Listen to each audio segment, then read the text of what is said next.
Thiago Silva və bir şəxs yox. Thiago Silva və Aydın Bayramov. Bu rəqabət növbəti mövsüm davam edəcək. Ola bilsin davam eləsin, ola bilsin davam eləməsin. Nəyə görə? Çünki Thiago Silva ilə də söhbət oldu bizdə sezon sonu. O da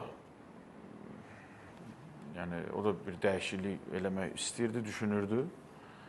Eyni cavabı da ona verdim ki, sən əgər ürəyin burada deyilsə, sən burada xoşbəxt deyilsənsə, mən zorla sən komanda saxlayan mənəm.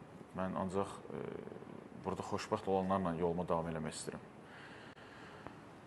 O da elə oldu, əvvəlcə belə bir qərar oldu, hətta gəldi, mənimlə sağollaşdı. Onun da xətrini dünyalar qədər çox istəyirəm. Biz elə bir qələbə qazandırıb ki, ömrümüzün sonuna qədər unutmayacaq. Bütün komanda şəkildə qazanmışıq. Sadəcə olaraq vacib rol oynayıb. Hamımız üçün çox dəyərlidir, qiymətlidir. Və növbəti sezonda da əgər o qalacağı halda qapıçı gətirməyi düşünmürdüm və Aydınla onun arasında rəqabət olacaqdı. Və o da yenə də bir dəyişiklik, bir həyatında bir dəyişiklik, fərqlilik istəyirdi. Bilmirəm, sonra amma elə oldu ki, aramızda təzədən belə bir söhbət oldu ki, yox, komanda ilə bir yerdə olacaq. O yüzden onunla bağlı net bir şey deyə bilmirəm. Biz hal-hazırda qapıçı mövqeyinə baxırıq. Çünki mənim onunla son danışığım elə olub ki, gələcək planlarında düşünmürəm kimi olub. Onun danışığından sonra. Amma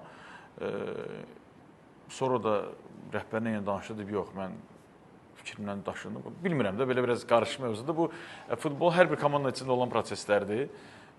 Biz bir ailəyik, o getsə belə, nə olur olsun belə, mən ondan heç vaxt inciməyəcəm. Çünki elə bir yol keçmişik bir yerdə, unudulmaz bir yoldur və həqiqətən hər bu iki şəxsi bir insan olaraq da çox istəyirəm. Ümumiyyətcə, kollektivə bizim komandaya futbolçu dəvət etdikdə mən onun şəxsi xarakterinə çox önəm verirəm və elə futbolçu yoxdur ki, mən o çox istəmirəm.